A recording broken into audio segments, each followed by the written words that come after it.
বিশ্ববিদ্যালয়ের অবৈধ ক্যাম্পাসের পাশাপাশি মেডিকেল ও ডেন্টাল কাউন্সিলের অনুমোদন ছাড়া একটি মেডিকেল কলেজ চালাচ্ছে নর্দান কর্তৃপক্ষ। পর্যাপ্ত শিক্ষক আর শিক্ষা উপকরণ না থাকায় 2005 সালে প্রতিষ্ঠিত নর্দান ইন্টারন্যাশনাল মেডিকেল কলেজের কোনো শিক্ষাবর্ষেরই অনুমোদন দেয়নি মেডিকেল কাউন্সিল। তবে মেডিকেল কর্তৃপক্ষের দাবি অচিরেই সব সমস্যার সমাধান করে ফেলবেন তারা। জাহিদজনের ধারাবাহিক প্রতিবেদনের শেষ পর্ব। ধানমন্ডি আবাসিক এলাকায় চলছে নর্দান ইন্টারন্যাশনাল মেডিকেল কলেজের কার্যক্রম।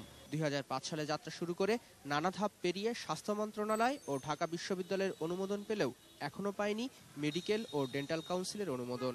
তারপরও প্রতি বছর শিক্ষার্থী ভর্তি করে হাতিয়ে নেওয়া হচ্ছে কোটি কোটি টাকা। নিজস্ব ভবনে বেসরকারি মেডিকেল কলেজ স্থাপনের আইন থাকলেও আবাসিক ভবনকে বাণিজ্যিক ভবন হিসেবে চালাচ্ছে তারা। সিটি কর্পোরেশনও আদায় করছে বাণিজ্যিক ভবনের কর। প্লটটি এক আবাসিক প্লট, দুই ধরনের স্থাপনা সেখানে আছে, আবাসিকও আছে, আবার যে হসপিটালের কথা বলছেন সে বিষয়টি আমরা বাণিজ্যিক হারে ট্যাক্স নিয়ে থাকি। 2005 সালে শর্ত সাপেক্ষে নর্দান মেডিকেল কলেজের অনুমোদন দেয় স্বাস্থ্য মন্ত্রণালয়। শর্ত পালনে ব্যর্থ হয় পরবর্তী বছরে ছাত্র ভর্তির অনুমোদন স্থগিত করা হয়। পরের বছর শর্ত পূরণে অঙ্গীকারনামা দাখিলের নির্দেশ দেওয়া হলে সেই অঙ্গীকারও পূরণে ব্যর্থ হলে 2008 সালে অনুমোদন বাতিল করে স্বাস্থ্য মন্ত্রণালয়। এ আদেশের বিরুদ্ধে আদালতে যায় মেডিকেল কলেজ কর্তৃপক্ষ। পরের বছর রিট আবেদন প্রত্যাহার করা হলে আবারও অনুমোদন দেয় স্বাস্থ্য মন্ত্রণালয়। 2010 সাল থেকে এ পর্যন্ত 4 বার বাংলাদেশ মেডিকেল ও ডেন্টাল কাউন্সিল পরিদর্শন করলে কোনোবারই অনুমোদন পায়নি কলেজ কর্তৃপক্ষ। আমরা কয়েকবারই ইন্সপেকশন করেছি, কিন্তু আপ টু দ্য মার্ক না হওয়ায় আমরা জাস্ট প্রথম 2 ব্যাচ মানবিক কারণ দেওয়ার পরে তারপর টার্মস অ্যান্ড কন্ডিশন কতগুলো দিলাম, পুরোপুরি ওগুলো মানে মেনে না চলা সত্ত্বেও মানবিক কারণে আমরা লাস্ট ব্যাচটাকে দিলাম। তার মানে পরপর 3টা ব্যাচকে আমরা দিয়েছি, তারপরে কতগুলো টার্মস অ্যান্ড কন্ডিশন আমরা দিয়েছি, বলে এগুলো মিনিমাম এগুলো তোমরা ফুলফিল না করলে তোমাদের ফার্দার আমরা করব না।